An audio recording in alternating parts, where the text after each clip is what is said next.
మనము అప్పుడప్పుడు కొన్ని సంఘటనలను ఎదురవుతుంటాయి. అవి చాలా అన్యాయంగా అనిపిస్తాయి. ఎట్లా అంటే చాలా అన్యాయం అంటే అన్యాయం అనిపిస్తది. వాళ్ళకు గూడా మస్తు బాధ అనిపిస్తది. ఎందుకంటే వాళ్ళు ఏదో డ్యూటీకి పోయేస్తారు. వాళ్ళ బ్రతుకు తెరువు కోసము రోడెంబడి వస్తుంటే వాడు తాగి ఉంటాడు. ఆకతాయి లెక్కలు చేసుకుంటూ వస్తాడు. ఇంకా కొంతమంది రాజకీయంలో తిరుగుతా అంటారు. చదువుకున్నా కూడా అజ్ఞానుల లెక్క కూడా బిహేవ్ చేస్తారు. వాళ్ళకు చదువుండి కూడా అసలు వాళ్ళ బిహేవియర్ అనేది చాలా డిఫరెంట్ అనిపిస్తది. అట్లాంటి వాళ్ళు ఏం చేస్తారంటే వానికి పక్కన నుంచే వెళ్తారు.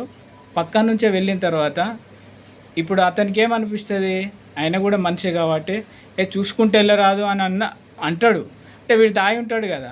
"ఏయ్! ఎక్కువ మాట్లాడుతున్నావేందిరా? బాగా బలిసిందా?" అది ఇది అని అంటారు. గొడవ చేస్తాడు. వాడిని కొట్టడమో లేకపోతే వాడిని ఇబ్బంది పెట్టి అది చేస్తాడు.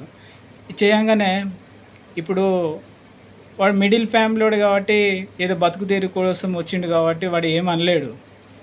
ఇక వీనికి రాజకీయ అండదండలు ఉన్నాయని, డబ్బు అహంకారం ఉన్నదని నోటికొచ్చినట్టు మాట్లాడడము, ఎవడేం చేయలేడు కదా అని ఈ రకంగా బిహేవ్ చేస్తారు.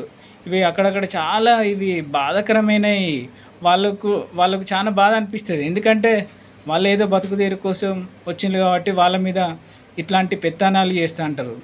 నాది లోకలు, నువ్వు ఎవడ్రా, ఎక్కడి నుంచి బతకనీకి వచ్చినవురా, ఇట్లాంటి సంఘటనలు మనం అక్కడక్కడ చాలా చూస్తాం.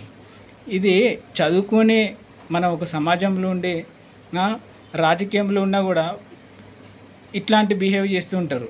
ఇవి చాలా అంటే మనము వాళ్ళు తెలిసి కూడా అజ్ఞానులు లెక్క మాట్లాడతారు.